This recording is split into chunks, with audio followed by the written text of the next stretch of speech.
আজ বানাবো ভেন্ডি একদম অন্যরকমভাবে আর অন্য স্বাদে। চলো ঝটপট রেসিপিটা দেখিনি। নমস্কার বন্ধু, কেমন আছেন সবাই? আমি নিয়ে নিয়েছি 250 গ্রাম ভেন্ডি। ভেন্ডিটা খুব ভালো করে মাছ বরাবর কেটে নেব। মাছ বরাবর কাটার পরে খুব ভালো করে এরকম ছোট ছোট পিস পিস করে আমি সুন্দর করে কেটে নেব। একদম ছোট ছোট পিস পিস করে কেটে নিতে হবে। এইভাবে পুরো ভেন্ডিটা কেটে নেব। ভেন্ডিটা আগে খুব ভালো করে ধুয়ে নিয়েছিলাম, ধুয়ে শুকনো কাপড় দিয়ে খুব ভালো করে আমি মুছিয়ে নিয়েছি। মুছার পরে আমি এগুলো কেটে নিচ্ছি। এইভাবে সুন্দর ছোট ছোট করে কেটে নেব। কেটে নেওয়ার পরে উপর থেকে আমি দিয়ে দেব লেবুর রস, আধা লেবুর রস, অর্ধেকটা লেবুর আমি রস দিয়ে দেব। দিয়ে খুব ভালো করে ভেন্ডিগুলোর গায়ে সুন্দর করে মাখিয়ে নেব।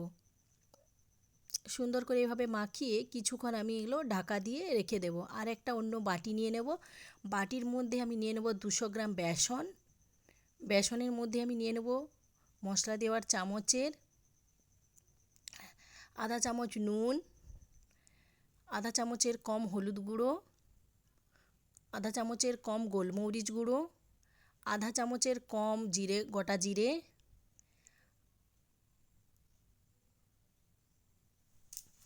গরম মশলা, লঙ্কা গুঁড়ো আধা চামচ, আদা রসুনের পেস্ট, কাঁচা লঙ্কার পেস্ট 1 চামচ, 1 চামচ দই, 1 চামচ না 2 চামচ দই, ধনেপাতা কুচি, সবগুলো একসঙ্গে সুন্দর করে মিশিয়ে নেব অল্প জল দিয়ে। বেসনটা খুব ভালো করে আমি মাখিয়ে নেব। বেসন একদম মাখানো রেডি হয়ে গেছে সুন্দর করে। এরপরে আমি বেসনটা খুব ভালো করে এরকমভাবে ফাটিয়ে নেব। বেসনটা খুব সুন্দর করে ফাটিয়ে নিচ্ছি এইভাবে। যদি একটু টাইট মনে হয় তো আমি এটার মধ্যে জল দিয়ে আর একটু পাতলা করে নেব। পাতলা আমি করে নিয়েছি। এরপরে ভেন্ডিগুলো যে লেবুর রস মাখিয়ে রেখেছিলাম সেই ভেন্ডির ঢাকনাটা খুলে নেব। খুলে আমি ভেন্ডির মধ্যে যে বেসনের পেস্টটা বানিয়ে রেখেছিলাম সেটা দিয়ে দেবো। ভেন্ডিটা লেবু মাখিয়ে রাখার ফলে একটু নরম হয়ে গেছে। আর যে একটা ওই লাল লাল ভাব থাকে ভেন্ডির মধ্যে, সেই ভাবটা চলে যাবে। বেসনটা খুব ভালো করে আমি ভেন্ডিটার গায়ে সুন্দর করে মাখিয়ে নেব। এইভাবে চামচের সাহায্যে খুব ভালো করে ভেন্ডিটার মধ্যে বেসন মাখিয়ে নিচ্ছি।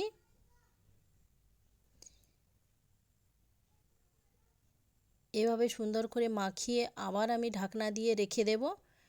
অন্য একটা আমি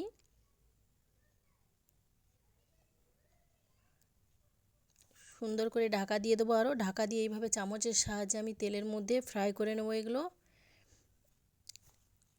ভেন্ডিটা খেতে কিন্তু অসাধারণ লাগবে। প্রথমে আমি একটু ভাপিয়ে নেব সুন্দর করে এইভাবে জলের মধ্যে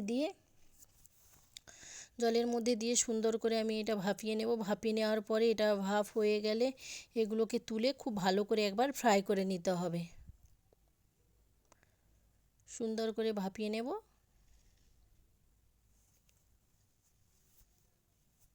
কড়াইয়ের মধ্যে জল দিয়ে দিয়েছি। জলের মধ্যে একটা বাটি বসিয়ে দিয়েছি। বাটির উপরে স্ট্যান্ডটা দিয়ে দেবো। স্ট্যান্ডটা দিয়ে আমি এটা ভাপিয়ে নিচ্ছি।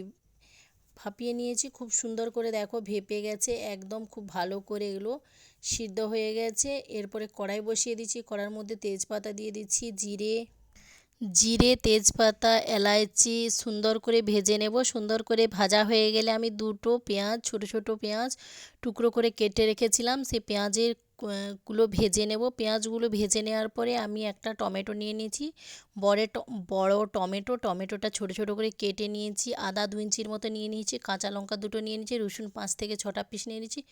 খুব ভালো করে একটা পেস্ট বানিয়ে নিয়েছি।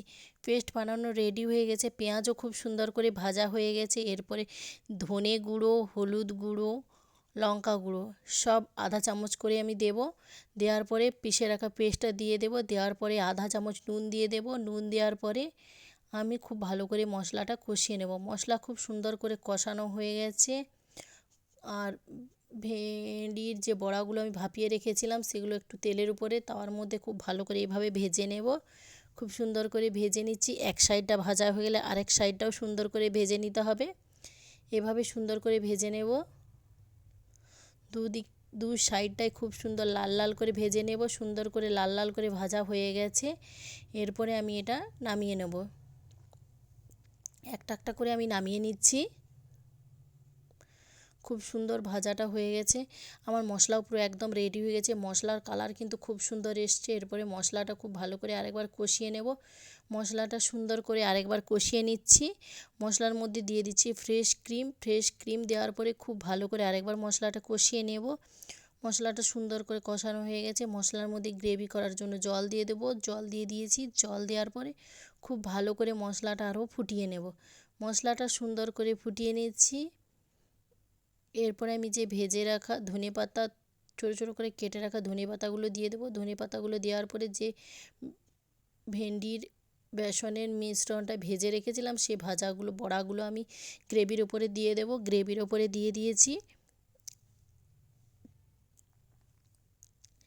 গ্রেভিটা একটু গাঢ় গাঢ় করে নেব আর আমি নামিয়ে নেব সবজি।